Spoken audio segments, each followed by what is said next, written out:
what's on your mind. You won't talk about it. Show some sign or ask for help to get through this time in your life. You shouldn't feel blue. Praise the Lord. So glad you tuned back into a great God. You know, the last program was a wonderful program, and this will be too. You know, it's very informative, and it's for us. You know, it's for you. It's for me. It's for anybody that we know that needs to have the information that my guest is about to tell you about. And I thank God that Mr. Cornell Nolton has come back again. Thank you for coming. Pleasure to be here. Praise God. It's just a pleasure to have such knowledge and understanding, because the Bible's saying, all I get understanding, and we need to get understanding.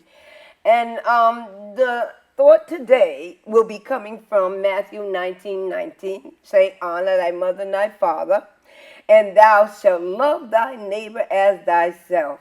And this is a little thing I took from the dictionary, and, you know, I'm going to let you understand a little bit of it. And it says, some people would say, who is thy neighbor? And I know we've all said that. You know, is it the person that lives next door to me with the nasty attitude, or the one that lives on the other side with the nice? Who is my neighbor? Or maybe it's the person that I come in contact with throughout the years, who have a need that I can help them with.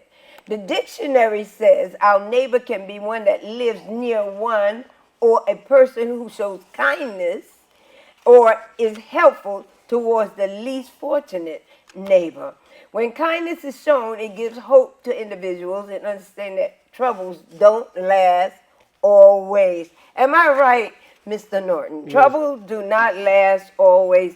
And like I said, I'm so glad you came back. You know, the other program that we had, and you really encouraged the congregation, it was really an awesome program. But they may not have caught the first program. So why don't you tell them a little bit about your upbringing, you know, coming up to this point? Well, coming up, I'm from Washington, D.C. Okay. You know, my parents were born in Georgia. During the time I was growing up, I spent a lot of times in the police boys club. Matter of fact, I did most every day I was there. Oh, okay. And I played basketball, ran track, football, baseball, basketball, everything. Everything. Huh? I was just right there. I always wanted to be a Boy Scout. Oh, okay. Scout, but I never did have time because I was doing so many other things. So I joined the Boy Scout, but I never made a meeting, and that really hurt me because I wanted to be one. Well, you didn't get a chance to, not one meeting? I didn't meet one meeting. I signed up. Okay, but I never did get a chance to go. Oh. I got so involved in other things, and you know, but I really had a good bringing up in the Boy Scout. That's good. That's good. Of America. So I see you. You know, you went into the service. Yes, my brother came to New York, and he came back to get me, and I decided to go with him. Okay. So when I got to New York, he was drafted in the service. Okay. So I said, well, look at here, what I'm going to do now? So I went into the service. And when I was there doing the, any event, I came out in 1966. With your right mind? And I came out ready. And after coming out of the service, I became a community activist. Oh, okay. I started helping people in the community. That's what I wanted to do. And I met the Honorable Estella Diggs. Okay. And she introduced me to Ramon Velez, and I became a drug rehabilitation counselor. Oh, but I also see that you work for the Transit Authority. I work for the Transit Authority, but they put me in that booth, a little booth like that, and I said, I'm trapped. And I didn't want to stay there, so I worked 1 week. One week? I left. Just 1 week? Yes. You ain't give it a chance. I didn't want to. And then I went to the post office. I worked in the post office during the Christmas holidays. Yeah, I worked at 89 days. Yeah, I was working there with the Ebony magazines and the Jet magazines and the albums. And I said, this is not for me either. And I left. And then I became a printer. So I loved the job, being a printer, because I was printing envelopes, the airmail envelopes and stuff like that. Okay. And the boss told me, he said that, you know, you easy to catch on. He said, so what I'm going to do is send you to Berkeley, California. And he souped me up. I was really ready to go, dashing and daring and swashbuckling. I was ready to go. But he wound up sending his nephew. Oh. So that disencouraged me, and I left. Okay. And then that's when I got with Stella Diggs. Oh. So, in the process of leaving, just because he sent his nephew, what did you feel at that time? That shattered my dreams, because I could see me working for the Post, the Times, all the papers. I could just visualize myself being there. But after he shattered them dreams, I said, well, I'm not going to stay here. Every time I looked at him, I got an attitude. You couldn't so do that. I couldn't do that. So I just let me get out of here. So now with the drug rehab, I mean, we every one of us have a neighbor, and every one of us may have a neighbor that's on drugs, and we have to show neighborly love in order to help that neighbor. How did you actually help in the drug rehab? Well, what I did was they assigned me to take people to the hospitals for rehabilitation, for the to get off drugs. And you still do that now? I still do that today, because I got so involved in it. I enjoy doing it. Because I said, as I say before, and I say again, that a person stopped using drugs, alcohol, or smoking because he wants to. And number one, I'm going to tell you a story. I'm going to tell you the story. See, now I used to drink a lot. Oh, you okay? Okay, let's start from there. I used to drink, and then one of my friends died of cirrhosis of the liver, and I stopped drinking because number one, I stopped drinking because I had a job, and I used to spend my money to buy the bottle. When it got down to me, it was that much left, and I no one had the money, so I said this won't work. So I stopped they were saving you, boy. And then I started smoking. But when did you start smoking? Cigarettes or cigarettes? I was okay. smoking. I didn't smoke pot. Okay. I started smoking cigarettes, and I noticed that this guy's just coming in. Can I have one of your cigarettes? And I said, sure. I gave him a cigarette, and we talked, and he said, can I get another one of your cigarettes, man? And I looked at him, I said, this guy, what is he? Why is he playing this pity-pat game with me? I said, I'll tell you what, you just take these cigarettes. I am stopped smoking as of today. I haven't smoked since. Now you ain't smoked So since. as I said before, if you can stop doing anything if you want to, and I wanted to then because I was spending the money. So I stopped smoking. Ain't that something? Now that was funny. That was funny. real. You gave him the whole pack. Did The he ever whole come back? pack. If he did, he wasn't going to get anything. And have nothing left for him. The alcohol program, I believe it's really a mental thing because, like you said, you just stop. You stop if you want to. I'm saying if you want to stop. But a lot of people have problems that they think they can drown them in alcohol. But after you wake up and you finish, the problem is still there. Still there. Yeah, it just alleviates the problem then because you're out of your mind. But when you wake up, that problem is still there. You might as well just go ahead and correct the problem. From the beginning. From the beginning. And what about the addict program? Tell me about the addict program that you're working. You're working with that now, right? I'm starting a new program with the Bronx Lebanon Hospital. Called what? Called rehabilitation. Okay. So the thing is that, a lot of drug addicts want to stop using drugs, but they get disencouraged when they go to the hospital. Okay. So when they get there, they want you to urine, they want you to take blood, they want to go through this. So my thing is to get them in there. Let's sign them up. Once they get in there and they figure that I'm in, then they'll stay. But once they got to go through all that other rigmarole, they leave. Because they don't have patience. They don't have patience. The drug ain't going to let them have patience because the drug want to hold on to them. And they want to get out there and get it. They want to get, but if you can get a drug addict especially that really, if they sick. Once they get sick like that, they want to go to use the drugs. They say, give me something, give me something, give me something. That's what it's all about. And they can't get it, they go through withdrawal. Withdrawal is a horrible thing to watch. It is. It's terrible. Just see. And it's nothing you can do to help them go through it either. Nothing you can do. Then what they call that cold turkey. Cold turkey. And that's you can't. A lot of them cannot deal with that.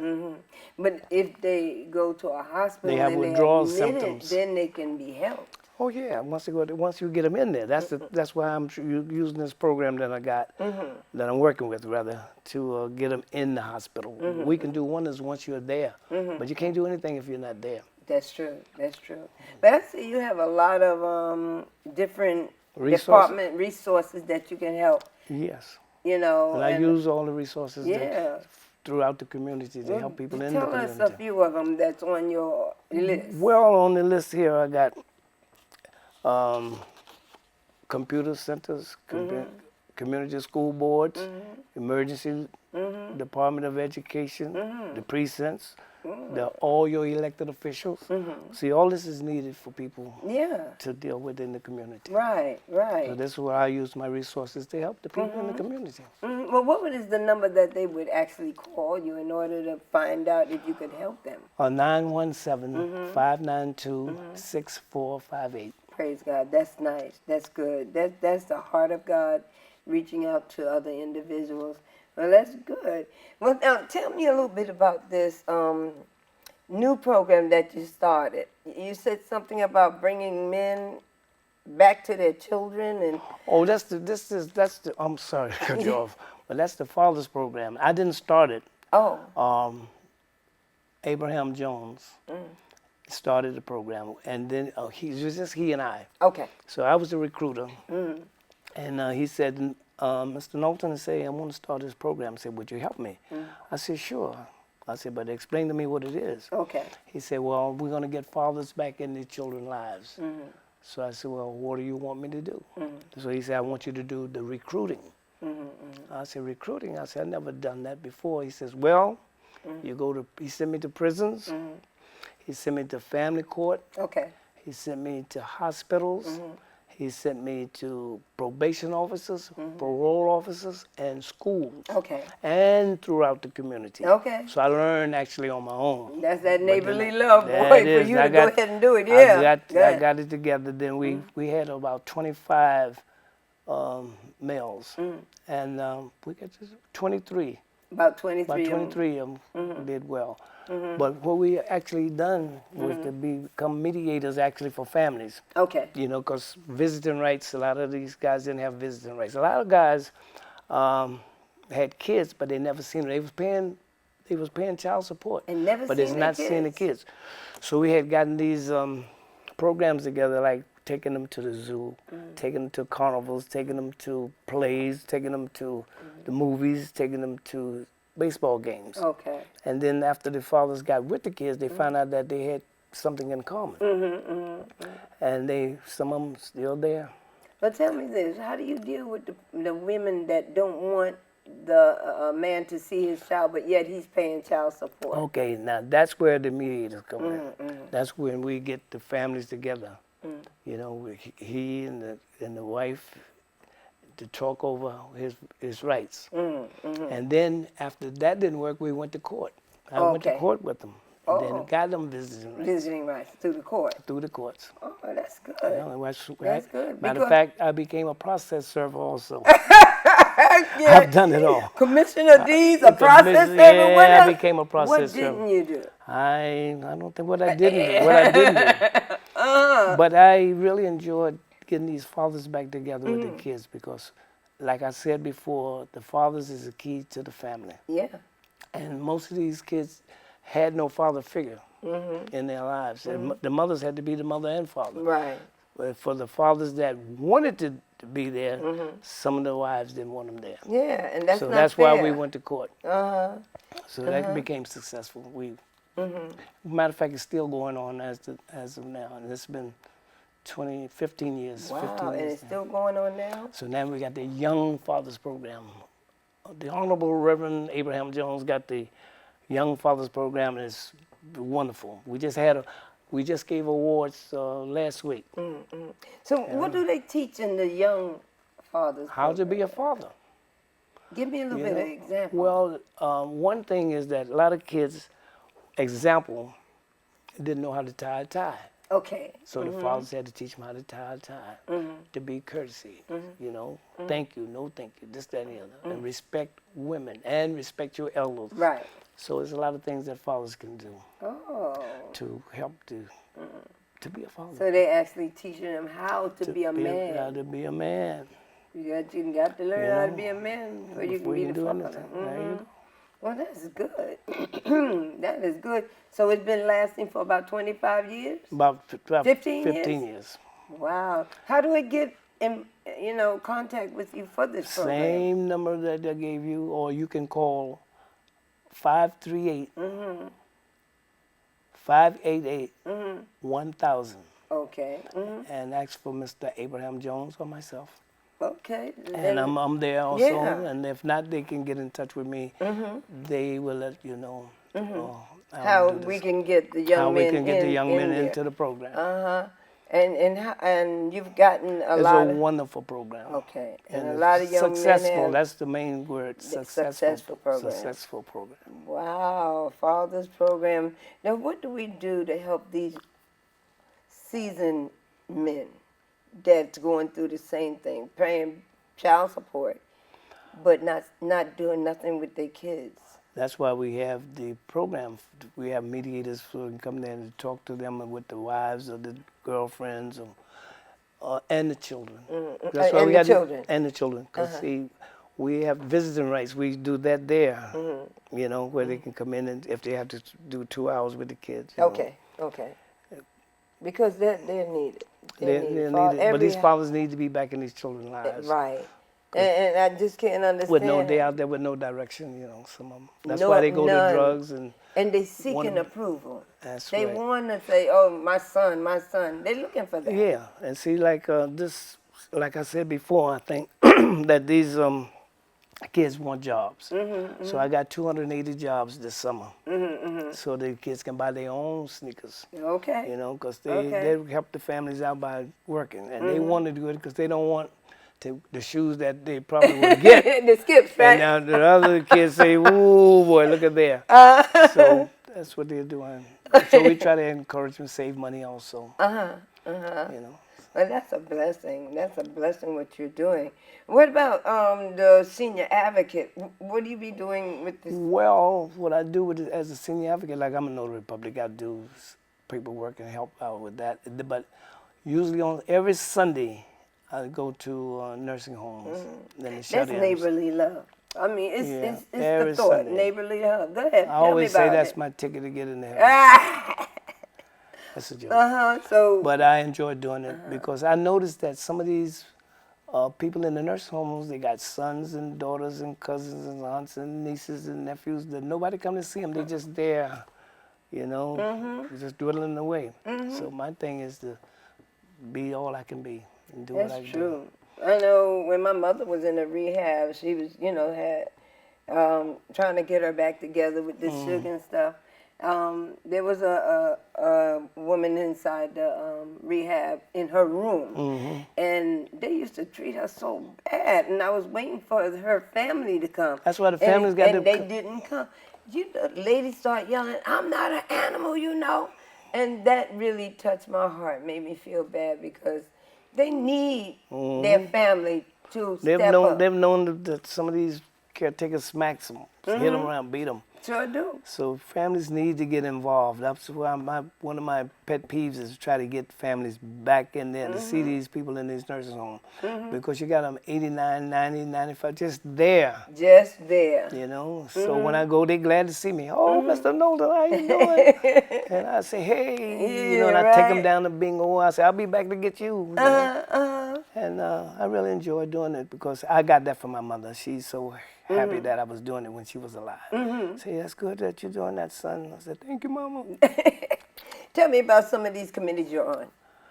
Well, I'm on the Bronx, Lebanon Mental Health And Board. what do you do there? Well, that's the same thing we do in the community. We know people with referrals and what have you, and I'm on the Community Advisory Board at Bronx, Lebanon. Oh, but you can refer them. I can refer, Go ahead, yeah. yes, but it's still, again, it's up to you or the families to get them there. Then I'm on the advisory board at the William Hudson Senior Citizen Center. And we the advisory board makes trips and stuff for the seniors to go to, and different plays and um, different activities. Yeah, activities. Yeah, for because 'em. I've seen a lot of activities. Yeah, They play billiard. They do a lot. that's They one sit of. there and look at TV. And actually, like I always say, welcome to the William Hodgson Senior Citizen Center, where people meet, eat, and greet, And they do eat. and they enjoy themselves. And they even got a beauty parlor up They in got that, a beauty that parlor. place. Yes, they do. And they do sewing. And they do painting, and they make dolls and all kinds of Right, things. yeah. They do a lot. They do a lot. So it gives them something to do. Right. And exercises every Wednesday. We must bring that up because a lot of these seniors don't have anything to do. And they, just there. So when they come to the center, we find something for them to do. Or we even try to encourage them to, why don't you do this? Why don't you do that? So it's worked out pretty But you good. also have the doctors coming in. From We time have to the time. doctors from Bronx Lebanon Hospital and Health First comes there. We have a good doctor there, Dr. Manabulu. Oh. She's a very good doctor. And, Dr. Mills encourages the people to see their doctor. We got podiatrists. We got all. Oh, you got podiatrists there too? Yeah. When they come? Well, we got once a month, I think it's that the van takes the people to the Oh, the foot doctor. van. Oh, you have Yeah, a we van. got a van that holds 16 people. Okay. 18 people, I think it is. And the ones that want to go, they go. Oh, but is that Bronx Lebanon where they take them? No, I'm not as sure where it is. Because I go to Bronx, Lebanon. Okay. But I'm not sure where everybody else goes. What other advisory board have you been on? The Butler Community Advisory Board. I do recruiting there also to get kids to come to the to the centers. And we also got daycare centers. We have 2 daycare centers Really? from Claremont Community Center. Oh. I'm on that advisory board. That's for the also. kids. That's for kids. Uh-huh. And both of them are for children? Both of them for children. Oh, wow. And they take them on trips and stuff? Yes, we do. Wow, I didn't know that. Because I know you got Arlene Logan there. That belongs to us. Oh, that do belong to you. And Fickle. Fickle? Ficklin. Oh, across the street from there? Down on 168th and Webster. Oh, okay, I understand there. Well, that's good. That's good. So we're doing a lot for We're doing a lot for the community. That's why I try to stay involved in whatever it is there. And what about the Whatever is needed. Oh, okay. I want to emphasize that. Yeah, that's what that's the most important need part. to be said. Whatever's needed. One of my pet peeves now is to get the kids and the police together to interact. Yeah. Because a lot of kids see the police coming and they say, "Oh, here come the police," and they stop playing. Yeah, 'cause And they wait till the police go by, and then they go back to doing what they're doing. So I've been working with Officer Flores and Officer Wade and Officer Martinez to get these kids say hello to the kids, and the kids say, "Hello, officers," get them to know each other. Right. How you doing that? They're actually there to help you, not to harm We you. have some angry kids, though. Yes, we do. Yeah. But if you read the papers and look at the news, there's a lot of things that are happening to the police these days. So, Yeah. What about the ambulatory care board? What are you doing there? Well, on that board, what we do is we actually go out into the community to get people to take care of themselves. We have all kinds of medical problems that they might have, and we try to address them. Well, we got outreach workers. Oh, okay. And so my job there is to find out who needs the help. So how do you supervise a neighborhood watch? Is that just in your building? Well, supervising the neighborhood watch is to sit out there and watch, so that people, when they come home, they feel happy to come home because somebody's there, so that they can, especially at night. When you see somebody's there, then you say, "Hey, good morning, how you doing? Hey, good evening, good afternoon." You feel good, when somebody's there. But if nobody's there, with everything that's going on in our community, people are reluctant to come in. And see, we're all neighbors one to another, aren't we? We So are. we have to show neighborly love. You have So to. why don't you encourage them and tell them how they can show neighborly love and how it would, be to their advantage. Well, actually speak to one another. We put it like that. Because, see, actually, we stop the violence. We can talk about that, and to keep the neighborhood clean. Because my thing now is that we are talking about people putting the garbage by the incinerator instead of putting it in the incinerator. Yeah, I'm getting sick of that. Because that's what drawing the rats and the mice and the roaches, because people reluctant to put it in the incinerator. So I talked with the officers and I said, if you catch someone doing it, to give them a fine. Yeah. We have to set an example somewhere. Yeah. The buck got to stop someplace. Someplace. So that's what I And that's true. And encourage those people to put that garbage yeah, put it in the hopper. in the update. But What why it be is? so lazy to do that? That's what they're doing. Right, So I and they said put we it got to in take front. action. But they have to take action to and take do it action. themselves. In fact, each floor should have A floor captain, you a think? floor captain. But people are reluctant to do that now. See, before you have a floor captain, you got people that kids, they come out there and clean up. Some people anyway, but people don't do that. They don't want to be involved. They say, you don't know me, I don't want to say nothing to this one, I don't want to say nothing to that one. And I'd like to say to you today, we just came to give you a little information about, where you can go. Don't ever feel like life is hopeless, because life is not hopeless. There's always a turnabout. And we thank God for the information that Mr. Norton came to give us, to let us know that. And he has many other departments that he can tell you about. And all you have to do is call the information that he's giving you. He has other violent prevention services, social service. You may fall into one of these categories, but you won't know until you dial his number. Call him up. And may God bless you. May heaven smile upon you. And may he speak peace to your spirit. God bless you. Information is for you as well as for me. God bless you. Thank you for coming. Thank you. Show some sign or ask for help to get through this time in your life. You shouldn't feel blue. Cast all your burdens upon the Lord. He will. He cares for you. He cares. He cares for you.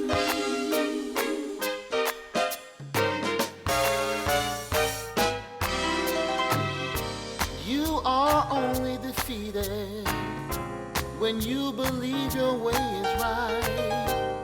And you won't receive the word of God through Jesus Christ. Jesus came to bear your burdens in the heat of the night by making intercession to the Father for you. Cast your burdens